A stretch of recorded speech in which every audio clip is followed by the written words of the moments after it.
Est-ce que tu as le sentiment que tu attires toujours le même type de partenaire? Des mauvais profils qui ne te correspondent pas réellement et l'histoire se répète sans cesse. C'est le sujet qu'on va aborder dans cet article et dans cette vidéo sur evol-love.com. Alors, tu connais peut-être, ou tu es toi-même confronté à cette situation, de cercle vicieux de répétition de schémas dans les histoires relationnelles sentimentales. Les débuts peuvent être très prometteurs, la rencontre peut être formidable, avoir une grande attirance et finalement, l'histoire se répète inexorablement. Alors on peut se poser la question, qu'est-ce qui coince? Qu'est-ce qui fait que ça cloche? On oscille entre culpabilité et lassitude. Et c'est normal, puisqu'on ne voit pas où est le problème. Qu'est-ce qui clocherait? En réalité, on voudrait que l'amour fonctionne sans avoir conscience de ce que l'on envoie aux autres. Et quand je parle de vibration, c'est notamment cette vibration qu'on émet dans l'univers de la rencontre et du lien aux autres, et notamment dans la sphère relationnelle et sentimentale. Vous allez voir que c'est un point essentiel. Et souvent, ce genre de vibration, d'émanation, d'image de soi qu'on renvoie, on en a rarement conscience. Alors, qu'est-ce que notre vibration intérieure sélectionne pour nous? Et comment rectifier le tir? On a beau être ultra sincère dans nos démarches, dans nos propos, dans nos promesses, dans notre relation, dans la naissance de cette relation.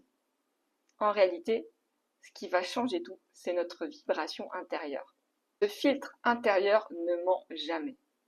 Et s'il ne ment pas, alors il y a quelqu'un d'autre qui ment. C'est la partie consciente qui va mentir parce qu'elle n'a pas conscience de tout ce qui se joue en interne. Alors, décodage. On peut affirmer qu'on a envie d'un lien vrai, authentique, vibrant, et le penser sincèrement, de façon authentique, et le communiquer dans son expression, dans ses promesses, dans son discours. Et finalement, à l'intérieur, si ça ne résonne pas avec un besoin profond, ancré, la dissonance, l'autre, elle ne va pas l'entendre, elle va le ressentir. C'est pour ça qu'on parle de vibration. En fait, notre vibration va émettre comme un signal, pas de ce que l'on souhaite vivre, mais de ce que l'on est prêt à vivre avec l'autre dans la relation. Et qu'est-ce qu'il y a à l'intérieur de ce signal? Parce qu'on n'en a pas conscience. En général, il y a notre histoire, notre culture, notre éducation, nos blessures surtout, et enfin, nos peurs. On vibre nos peurs. On vibre plus nos peurs que nos ambitions. Et si vous avez encore des blessures, des peurs, la peur d'être blessé notamment, la peur de souffrir, la peur de ne pas être à la hauteur, la peur de ne pas assurer, la peur d'être privé de liberté, toutes ces peurs, la peur de l'engagement, c'est ça qui va driver la vibration interne. Et c'est ça que l'autre va ressentir. Et même si vous avez envie que ces peurs s'effacent, si vous les portez dans vos bagages, elles vous suivront. Donc quand vous êtes attiré par une personne ou quand vous attirez quelqu'un, c'est pas votre discours qui va l'attirer, c'est votre incarnation, votre vibration interne inconsciente. Et si ça, c'est pas guéri, si vos blessures sont pas suffisamment comblées, si vous n'êtes pas assez aligné avec votre nature profonde, vous allez attirer des profils qui vont s'en nourrir. Elles vont se nourrir de vos peurs pour combler peut-être leurs propres blessures. Si vous avez peur de l'engagement, et si vous avez peur d'être privé de liberté, mais que vous dites que vous avez envie de vous marier, la personne en face, elle va pas vous prendre au sérieux non plus. Inconsciemment, vous ne serez pas pris au sérieux parce qu'il y aura une dissonance entre votre discours et votre vibration interne. L'autre ne va pas s'en rendre compte. Ça va être un décodage inconscient. Les êtres humains fonctionnent ensemble, selon des codes. Et les codes ne passent pas que par les mots. Ils passent énormément par toutes les vibrations autres. Ce qu'on vibre, ce qu'on incarne. Chaque mot que vous allez utiliser va traduire votre nature profonde de pensée. Un mot à la place d'un autre peut changer complètement l'intention que vous mettez à l'intérieur du message. Et ça, on n'en a pas conscience parce qu'on parle de façon authentique, sans calculer quoi que ce soit. Et heureusement. Ce qui nous permet finalement d'attirer et d'exprimer réellement qui l'on est à l'intérieur. Et finalement, c'est pas plus mal. Parce que la personne en face, elle va décoder de façon instinctive qui vous êtes à l'intérieur sans avoir besoin que vous ayez à vous expliquer. Donc finalement, ces filtres, ces biais, ils nous servent et ne nous desservent pas. Et si vous l'avez compris, vous n'avez pas besoin de changer quoi que ce soit. Vous avez juste besoin d'être en cohérence avec votre conscient et votre inconscient. Le point numéro 2, le blindage relationnel sabote le lien avant même qu'il ne naisse. Si vous êtes blindé, si vous avez ce besoin de sécurité et de contrôle, eh ben ça va se ressentir. Vous allez vous présenter de façon sûre, claire, un peu radicale. Et ce que va sentir l'autre, c'est un besoin de contrôle, un besoin de maîtrise profonde, même dans la relation. Et quand on contrôle tout dans une relation sentimentale, ça veut dire qu'on n'est pas prêt à donner. Si vous n'êtes pas prêt à donner, à recevoir, à être transparent, à mettre des filtres et des barrières, vous n'êtes pas prêt à vous connecter avec quelqu'un de façon profonde. Et l'autre, il va le ressentir aussi. Donc ce qu'on veut, c'est être aimé et en même temps, intérieurement, si on a cette maîtrise, ce besoin de contrôle, et qu'on n'est pas prêt à lâcher prise et à s'abandonner dans une relation, pas complètement, mais quand même un peu, mais on n'est pas prêt à s'engager réellement avec quelqu'un.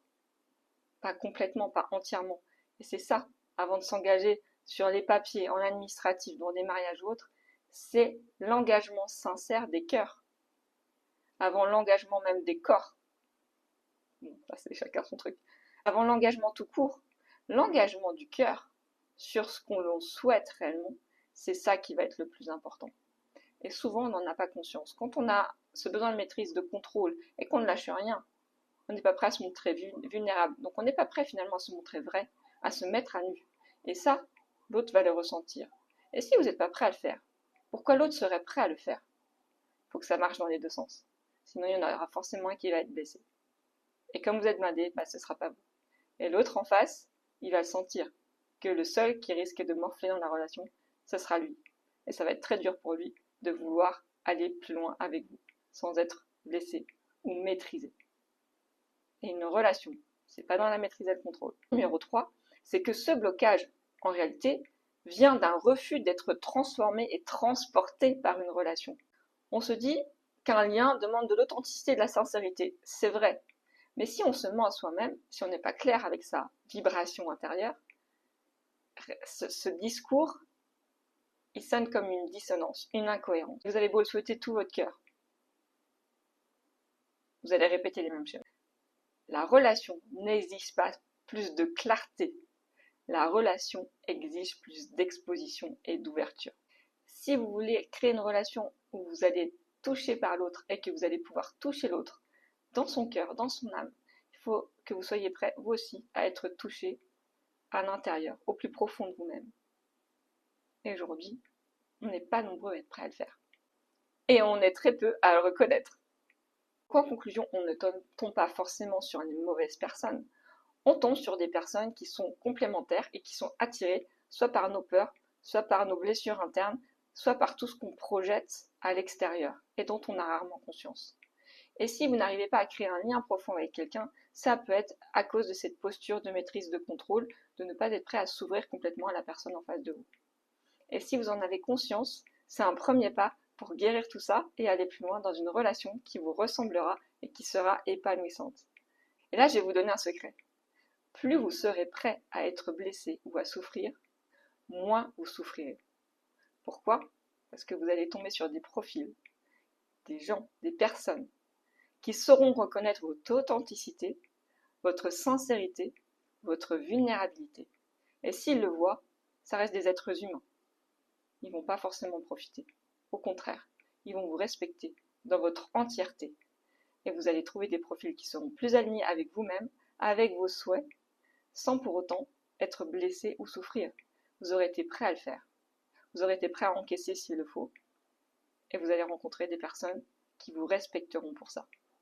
C'est un peu une ambiguïté du système, mais c'est comme ça que ça marche.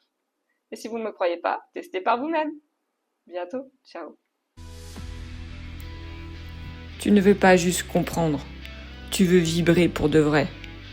Provoque le déclic, parce qu'il est urgent de vivre